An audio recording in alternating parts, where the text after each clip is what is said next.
ಕರ್ನಾಟಕ ಈಗ ನಕ್ಸಲ್ ಪೀಡಿತ ಪ್ರದೇಶ ಮುಕ್ತವಾಗ್ತಾ ಇದೆ. ಯಾಕಂದ್ರೆ ಈಗ ಕರ್ನಾಟಕ ರಾಜ್ಯ ಸರ್ಕಾರ ಮತ್ತು ನಾಗರಿಕ ಅಭಿವೃದ್ಧಿ ವೇದಿಕೆ ನಡೆಸಿದಂತಹ ಮಾತುಕತೆ ನಕ್ಸಲ್ ಶರಣಾಗತಿಗೆ ಸಕ್ಸಸ್ ಆಗಿದೆ.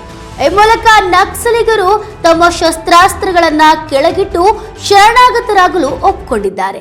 ಅದರಂತೆ ಕರ್ನಾಟಕದಲ್ಲಿ ನಕ್ಸಲಿಗನಾಗಿದ್ದಂತಹ ರಾಯಚೂರು ಜಿಲ್ಲೆಯ ಆರೋಲಿಯ ಮಾರಪ್ಪ ಕೂಡ ಶರಣಾಗತಿಗಾಗಲು ಒಪ್ಪಿಕೊಂಡಿದ್ದಾರೆ.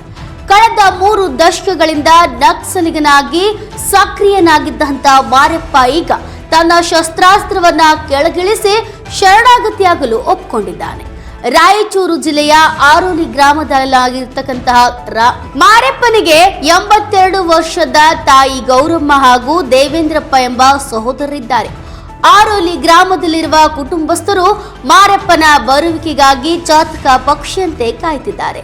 3 ದಶಕಗಳಿಂದ ತಲೆಮರೆಸಿಕೊಂಡಿದ್ದ ಮಾರಪ್ಪ ಊರಿಗೆ ಬರ್ತಾ ಇದ್ದಾನೆ ಅನ್ನೋ ಸಂತೋಷ ಕುಟುಂಬಸ್ಥರಲ್ಲಿದ್ರೆ, ಈ ಗ್ರಾಮಸ್ಥರು ಮಾರಪ್ಪನನ್ನ ಒಪ್ಪಿಕೊಳ್ತಾರ, ಮಾರಪ್ಪನ ಬರುವಿಕೆನ ಸಂಭ್ರಮಿಸ್ತಾರ ಅಂತಕ್ಕಂಥ ಪ್ರಶ್ನೆ ಕೂಡ ಮತ್ತೊಂದು ಕಡೆ ಕಾಡ್ತಾ ಇದೆ. ಇನ್ನ 18ನೇ ವಯಸ್ಸಿಗೆ PUC ಶಿಕ್ಷಣವನ್ನ ಮುಗಿಸಿದಂತಹ ಮಾರಪ್ಪ ನಕ್ಸಲಿಗರಾಗಿ ಮರೆಯಾಗಿದ್ದ.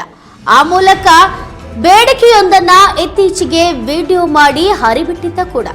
ತನ್ನ ಹುಟ್ಟೂರಿನ ಶಾಲಾ ಅಭಿವೃದ್ಧಿಗೆ ಪುನರ್ವಸತಿ ಪ್ಯಾಕೇಜ್ನ ಅರ್ಧದಷ್ಟು ಹಣವನ್ನ ನೀಡಿದ್ರೆ ಮಾತ್ರ ಶರಣಾಗತಿ ಆಗ್ತೇನೆ ಅಂತಕ್ಕಂತಹ ವಿಶಿಷ್ಟ ಬೇಡಿಕೆಯೊಂದನ್ನ ಇಟ್ಟಿದ್ದ ಮಾರಪ್ಪ.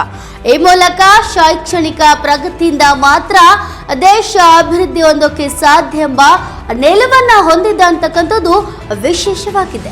ಈಗ ಕರ್ನಾಟಕ ಸರ್ಕಾರ ಇವರ ಬೇಡಿಕೆಗಳನ್ನ ಒಪ್ಪಿಕೊಂಡು ನಕ್ಸಲ್ ಪೀಡಿತ ಮುಕ್ತ ಪ್ರದೇಶವನ್ನಾಗಿ ಕರ್ನಾಟಕವನ್ನ ಮಾಡ್ತಾರ, ಮಾರಪ್ಪನನ್ನ ಕುಟುಂಬಸ್ಥರು ಒಪ್ಪಿಕೊಳ್ಳುವಂತೆ ಆ ಆರೋಲಿ ಗ್ರಾಮಸ್ಥರು ಒಪ್ಪಿಕೊಳ್ತಾರ, ಇದರ ನಿಗೂಢತೆಯನ್ನ ಕಾದ್ ನೋಡ್ಬೇಕಿದೆ.